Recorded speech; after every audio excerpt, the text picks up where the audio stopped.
Welcome back to All This Math. This is Professor Parker. And on this episode of All This Math, we're going to be factoring a trinomial. So I'm going to just break it down like this. I'm going to break it down and show you how I do these problems and how I've done these problems for many years, and also how I teach these problems. But I want to teach it from the perspective of how I do these problems. So if I was to see this problem on my paper, this number one is called a trinomial. It's called a trinomial because the prefix tri means three, and this expression has three terms. Now, how do I know that? Terms are separated by plus signs and minus signs. Now, there are no minus signs in this expression, but you do see two plus signs, right? So you have 14a, that's the first term. Then there's a plus sign. So then you have 21a squared, that's the second term. Then you have another plus sign. Then you have 21a to the third, that's the third term. So that's why this is a trinomial. Now, if I want to factor it, what I'm trying to do is I'm trying to break it down into separate pieces, right? Now, I'm not solving it. I can't solve it because this is not an equation. Remember, you can only solve equations. You can factor expressions, you can evaluate expressions and simplify expressions. But you can't solve this because this is not an equation. We have no way of knowing what A is actually as a number. We have no way of figuring that out, because we don't have an equal sign, and we don't have any other term or expression on the other side of the equal sign. So don't think of this as solving. We're not solving anything right now. Right now, we're about to factor. All right? Now, there are many different types of ways to factor, but the first method that you should attempt whenever you factoring is to find what's called the GCF, the greatest common factor. Now, you probably remember from elementary school or even earlier in middle school, finding the GCF of just plain numbers or natural numbers or integers. But here we can also find the GCF of algebraic expressions. Now, this is how you do it. First, you look at all the coefficients and constants in the problem. So I have coefficients 14, 21, and 21. So the first thing I want to do is find the coefficient, not the coefficient. I want to find the GCF of those two numbers. It's three numbers, but 21 and 21 are the same thing. So it's really only two numbers that I'm worried about. All right. So usually you do this mentally, but I want to break this down for you just in case you're not as familiar with the numbers 14 and the number 21. So what you should do is on your paper, write down 14, and then you're just going to write a list of all the greatest common factors or GCFs of 14. Now, well, actually, no, not even the GCFs of 14. What I meant to say was the common or the factors of 14. I messed up twice just now. So the factors of 14. So we know that 1 goes into everything. So 1 is one of your factors. But we got to think, okay, 1 times what equals 14? 1 times 14. So 14 is also a factor of 14 because we also know that any number is a factor of itself. Any number is a factor of itself. So that's 2 factors. And then we just keep counting. So if I start at 1 and I say, okay, is 1 a factor? Yes, because 1 is a factor of everything. And if I keep counting, what number comes after 1? The number 2. And then I say, well, is 2 a factor of 14? And we say, yes, it is. 2 is a factor of 14. And how do I know that? Because 14 is an even number. And by definition, an even number is any number that's divisible by 2. So therefore, 2 has to be a factor of 14. So put that on my list, right? Now, next thing is 2 times what equals 14? 2 times what number? Now, if we know our multiplication facts and we memorized our multiplication table, which hopefully we all have done, and if you haven't, you should start attempting to do that. Memorize your multiplication table from 1 times 1 up to 12 times 12 at a minimum. You can go past 12 times 12, but at a minimum, you need to have memorized 1 times 1 all the way up to 12 times 12. That same multiplication table that's in the back of every composition notebook, right? So we know that 2 times 7 equals 14. So that's my other factor. All right. Now, 14 doesn't have no other factors. It's only 2 ways to get 14. You either do 1 times 14, well, dealing with whole numbers or natural numbers.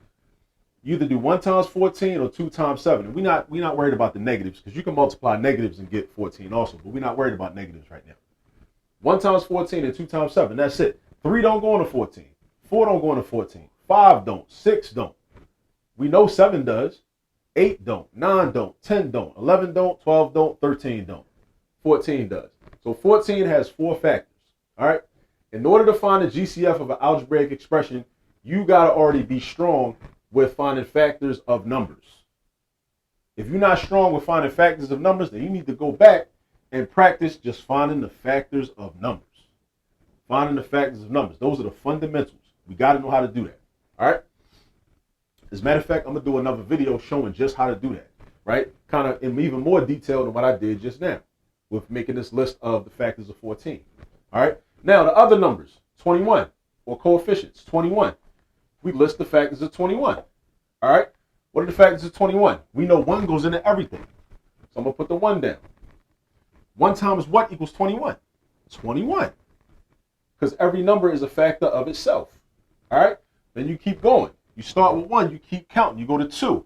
2 is not a factor of 21. How do I know that? Because 21 is an odd number.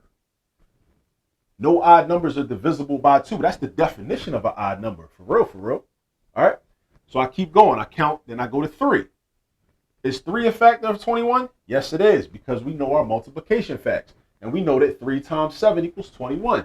So those are 2 more factors, 3 and 7. All right? Now, we keep going. We say, okay, what about 4? 4 is not a factor of 21 because we know our multiplication facts. 5 is not. 6 is not. We already said 7 is. 8 isn't. 9 isn't. 10 isn't. 11 isn't. 12 isn't. 13, 14, 15, 16, 17, 18, 19, 20. None of them. 21. 21 only has 4 factors, just like 14 does. Now, this is how you find the GCF, the greatest common factor. That means what's the biggest number that is in both of these lists at the same time, right? Not the biggest number in this list and then the biggest number in that list, but what's the biggest number that shows up in both lists? In both lists. Because we see the 1 show up in both lists. 14 only shows up here, so 14 is out. 2 shows up. No, I'm wrong. 2 only shows up with the 14 list, so that's out. 21 only shows up in the 21 list, so that's out. 3 only shows up in the 21 list, so that's out. The only numbers that show up in both lists are 1 and 7. What's the bigger number out of 1 and 7? 7. Exactly. So that means that 7 is the GCF of 14 and 21. All right? So now, just out of 14 and 21, the GCF is 7. That's how you do any problem when you ever have to find the GCF. List the factors of the numbers, the coefficients in the expression. If you can think of them mentally, cool. That'll save you a lot of time and a lot of work. I just spent a lot of time writing out a whole list and talking through how to do that. But if you know how to do that in your head, that's even better because you're going to save time. Now, the GCF of 14 and 21 is just 7. All right? Now you go to the variables. You got an a squared, and an a to the third. Now, the a's are all common. Every term has an a in it. So that means the a is common. If every term didn't have an a would not be common. If only 2 of the terms had an a in it and the third one didn't, then a would not be common. If only 1 of the terms had an a in it and the other 2 didn't, a would not be common. A is common because there's an a in all 3 terms. All right, so remember that. Think about the words we use in math. A lot of times in math classes, we just be throwing terms around, throwing vocabulary around. We don't even know what we'll be talking about, right? You got to understand, like, what does the word common mean when we talk about a greatest common factor? What does the word factor mean when we talk about a factor? What does the word greatest even mean, right? Greatest is the biggest number. Common is what they share, right? Common is what's common to all the terms, right? What is a factor? A factor is something that can be divisible into a certain term or a certain number. We got to know what these terms mean, right? The vocabulary is key. All right, so now, but to find the greatest common factor of variables, it's a lot easier because all you do is you look at the variable and you say, okay, which one of these got the smallest exponent? The smallest exponent. I see this is a to the third power. I see this is a to the second power. And this is a, wait a minute, this don't have no exponent. But what I know is this. Because when you know a little bit about algebra, you understand abbreviations and shortcuts. So when you don't see an exponent, you already know that that means there's an invisible one that's not written. So my smallest exponent is a to the first. So in order to find the GCF of variables, you take the variable, that's common, and the one with the smallest exponent. So the GCF of this whole expression is actually 7a because we got a to the first. That's the one with the smallest exponent. So that's 7a. All right? So the GCF is 7a. That's step number one. Now we can actually factor this. So now the way you factor it is you write the GCF and you write one set of parentheses, right? Because now what we've done is we've factored out the GCF. So the next step is to figure out what goes inside the parentheses. So we started out with 3 terms, 1, 2, 3. We're going to end up with 3 terms inside the parentheses, right? Now, next question for you is, where do those 3 terms come from? Where are the 3 terms going to come from that I'm going to put in here? This is where they come from. You divide the original terms by the GCF.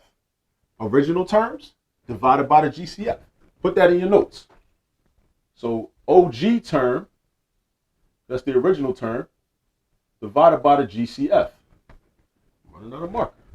All right. So my OG terms divided by the GCF. So what does that look like? 14a, because that's my original term, divided by 7a. And I do my math. I know how to divide. What's 14 divided by 7? That's 2. What's a divided by a? That's 1, because whenever you divide anything by itself, your quotient is always going to be 1. Whether it's a number, a variable, a letter, whatever, it don't matter. Whenever you divide something by itself, the quotient is always 1. So really, this is 2 times 1. And 2 times 1 is the same thing as just 2. So that means the first term of my parentheses is going to be a 2, because I just divided the original term by the GCF right here. And that gave me 2.